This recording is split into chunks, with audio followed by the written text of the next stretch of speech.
کیا آپ کو معلوم ہے کہ فرانسیسی سفیر کی ملک بدری اور معاہدے کی اصل کہانی کیا ہے؟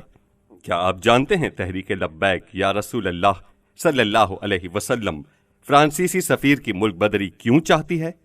کیا آپ جانتے ہیں کہ اس معاملے کو پارلیمنٹ میں قرارداد پیش کر کے قانون سازی کے ذریعے حل کرنے پر رضامندی کیوں ظاہر کی گئی؟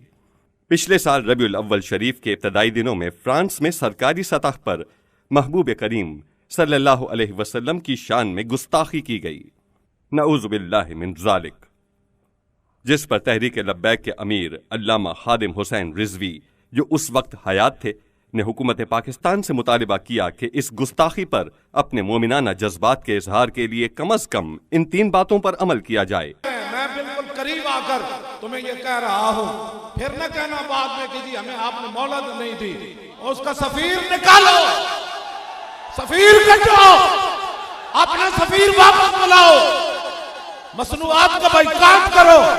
یہ معمولی سا مطالبہ ہے، اس مطالبے کی کوئی حیثیت نہیں۔ علامہ خادم حسین رضوی کا کہنا تھا کہ فرانس میں گستاخی سرکاری سطح پر ہوئی ہے، لہٰذا جواب بھی سرکاری سطح کا ہونا چاہیے۔ لاہور، کراچی، پشاور اور دیگر شہروں میں احتجاجی مارچ، کانفرنسز اور پچھلے سال 12 ربیع الاول کے مبارک دن 3 کروڑ مسلمانوں نے جشن ولادت کی خوشی کے ساتھ ساتھ یہ مطالبات دہرائے، لیکن تقریباً 1 ماہ گزرنے کے باوجود حکومت پاکستان کے کانوں پر جوں تک نہ رینگی۔ 7 نومبر کو یہی مطالبات لے کر لاکھوں اہلیان کراچی امیر المجاہدین حضرت علامہ خادم حسین رضوی کی قیادت میں مارچ کرتے ہوئے ایئرپورٹ تا مزار قائد آئے، لیکن پھر بھی حکومت نے کان نہیں دھرا۔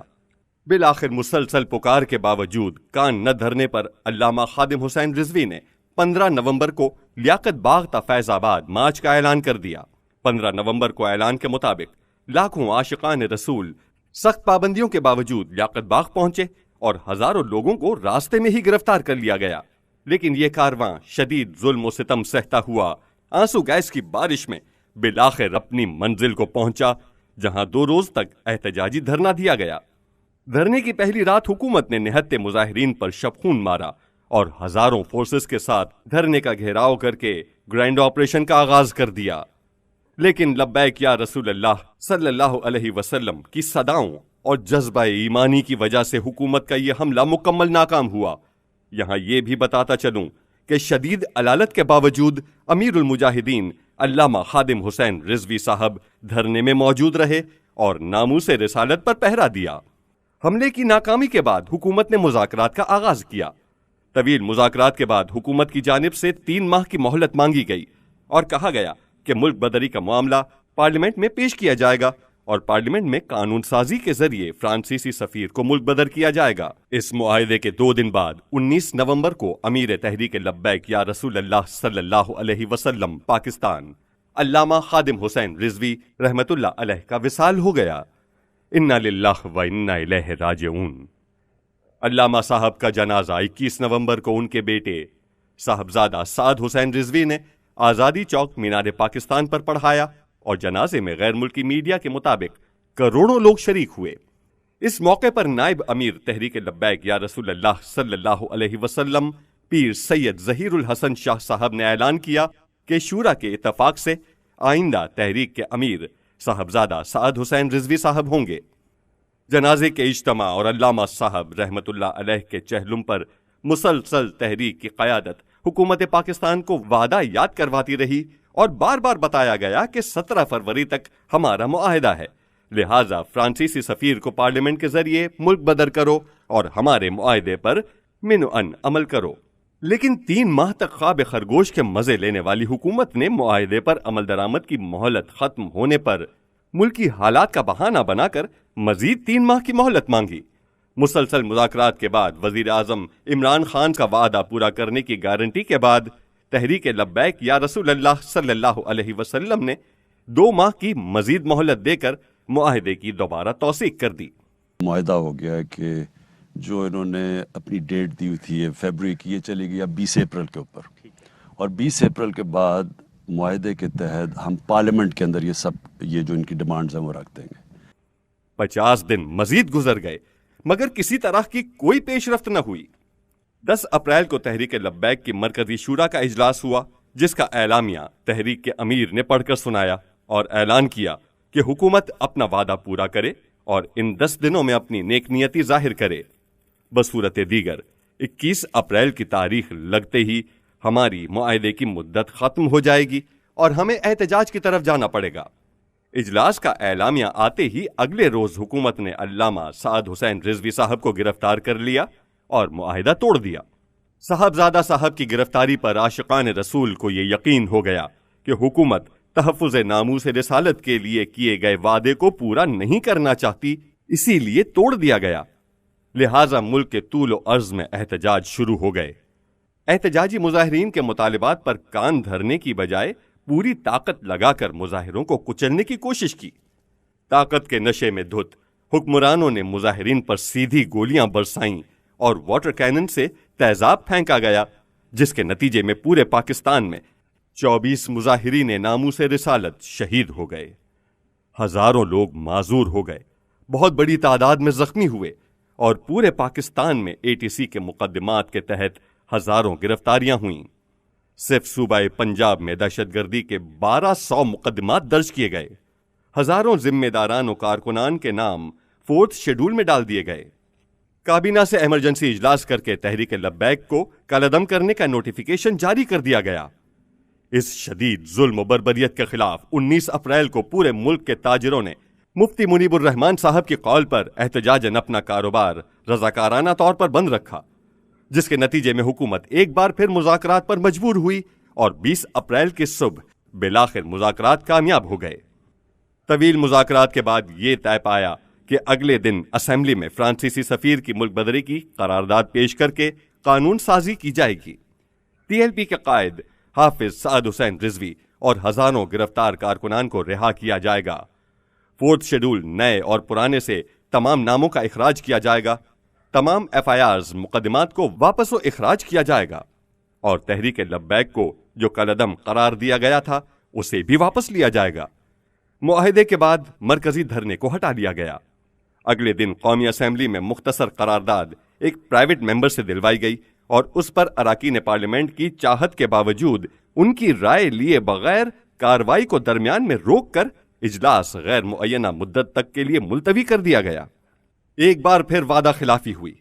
نہ تو حافظ سعد رضوی صاحب اور وہ 7 ماہ گزرنے کے باوجود اب تک اسیر ہیں، اور نہ ہی ہزاروں اسیران کی رہائی ہوئی اور نہ کالعدم کا لیبل ہٹایا گیا۔ تحریک کی مذاکراتی ٹیم سے ابتدا میں ٹال مٹول کی جاتی رہی، پھر ان سے مکمل رابطہ ختم کرنے کے لیے مذاکراتی ٹیم کے اراکین کو ہی گرفتار کر لیا گیا۔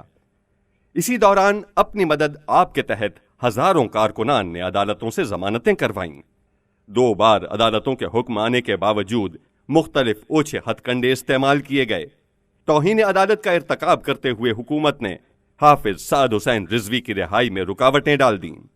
تیسری بار پھر تحریک لبیک کے حق میں عدالتی فیصلہ آیا اور تحریک کے امیر کو فوری رہا کرنے کا آرڈر جاری کیا گیا تو پورے ملک کے ذمہ داران اور کارکنان میں خوشی کی لہر دوڑ گئی اور ملک کے طول و عرض سے عاشقان رسول صاحبزادہ صاحب کے استقبال کے لیے لاہور میں جمع ہوئے۔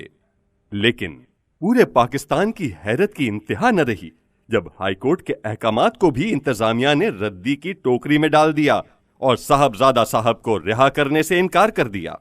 1 ربیع الاول سے مسلسل 11 روز تک پاکستان بھر میں روڈوں کے کنارے کھڑے ہو کر ہزاروں عاشقان رسول نے حکومتی بدعہدی، عدالتی احکامات نہ ماننے کے خلاف اور معاہدے پر عمل درآمد کروانے کے لیے احتجاج کیا۔ اس کے باوجود حکومت نے TLP کی قیادت سے کوئی رابطہ نہ کیا۔ بالآخر کسی طرف سے کوئی سنوائی نہ ہونے پر 19 اکتوبر کو جشن عید میلاد النبی صلی اللہ علیہ وسلم کے جلوس کے بعد مسجد رحمت للعالمین لاہور کے باہر ہزاروں عاشقان رسول نے عدالتی احکامات پر عمل درآمد کے لیے دھرنا دیا اور حکومت کو 2 دن کا وقت دیا گیا کہ فوری طور پر عدالتی احکامات پر عمل کیا جائے اور ہم سے کیے گئے معاہدے پر منوعاً عمل کیا جائے، ورنہ 21 اکتوبر کو اگلے لائحہ عمل کا اعلان کر دیا جائے گا۔ 21 اکتوبر تک کسی طرح کا کوئی رابطہ نہ ہونے کے بعد اعلان کیا گیا کہ اکتوبر بروز جمعہ بعد نماز جمعہ اسلام آباد تک مارچ کیا جائے گا۔ حکومت نے بات چیت کے بجائے طاقت سے مارچ کو روکنے کا فیصلہ کیا۔ اس کے بعد جو کچھ ناموس رسالت مارچ کے شرکاء کے ساتھ ہوا وہ پوری دنیا نے دیکھا، کہ کس طرح نہتے مظاہرین پر حکومت اور ریاستی اداروں نے اسٹریٹ فائرنگ اور بدترین شیلنگ کر کے درجن کے قریب نوجوانوں کو شہید، سینکڑوں کو زخمی اور کئی افراد کو معذور کر دیا۔ جس وقت مظاہرین پر بدترین ظلم و ستم کیا جا رہا تھا، عین اس وقت وزیر اعظم کئی وزراء کے ہمراہ سعودیہ میں پاکستان انڈیا کے کرکٹ میچ کو انجوائے کر رہے تھے، اور وزیر داخلہ تو پہلے ہی میچ دیکھنے کے لیے دبئی روانہ ہو چکے تھے۔ حکومتی بدعہدی اور بدنیتی تو پہلے ہی واضح تھی، لیکن اس بار جھوٹ بولنے کی انتہا ہی کر دی۔ شیخ رشید اور فواد چودھری نے 3 دن تک پوری قوم کو بیوقوف بنا کر رکھا ہے۔ بار بار پریس کانفرنسز کر کے ایک ہی بات کرتے رہے کہ ہم سفیر کی ملک بدری اور فرانسیسی ایمبیسی کو بند کرنے کے علاوہ تمام مطالبات ماننے کو تیار ہیں۔ یہ مذہبی نہیں، عسکری گروہ ہے، وغیرہ وغیرہ۔ حالانکہ یہ بات مارچ کے دوران قائدین نے واضح کر دی تھی کہ اسمبلی میں قرارداد پیش کر کے بحث کروائی جائے، اور جو بھی فیصلہ آیا حق میں یا مخالفت میں ہم اسے تسلیم کر لیں گے۔ ساتھ ہی ساتھ یہ بھی پتہ لگ جائے گا کہ کون سے وزراء صرف نعرے لگاتے ہیں اور کون حقیقتاً تحفظ ناموس رسالت پر پہرا دیتے ہیں۔ ٹی وی پر آ کر مسلسل جھوٹ بولے جا رہے تھے کہ ہمارے ان سے مذاکرات جاری ہیں، لیکن تحریک لبیک کے قائدین بات ماننے کو تیار ہی نہیں۔ حقیقت یہ ہے کہ تحریک لبیک کی مذاکراتی ٹیم کو 3 دن سے اسلام آباد بلوا کر ایک کمرے میں بٹھا دیا ہے، اور کسی نے ان سے مذاکرات نہیں کیے۔ ناموس رسالت جیسے حساس ایشو پر حکومتی وزراء کا مسلسل جھوٹ بولنا سمجھ سے بالاتر ہے۔ اس دھوکے بازی کا انجام دنیا و آخرت میں بہت برا سبب ہوگا۔ آپ دعا فرمائیں کہ 1 سال سے جو حکومت نے معاہدے پر عمل نہیں کیا، اس بار مفتی اعظم پاکستان مفتی منیب الرحمان صاحب کی ثالثی میں حکومت اور تحریک لبیک پاکستان کے درمیان جو معاہدہ طے پایا ہے وہ نیک نیتی سے پورا کیا جائے۔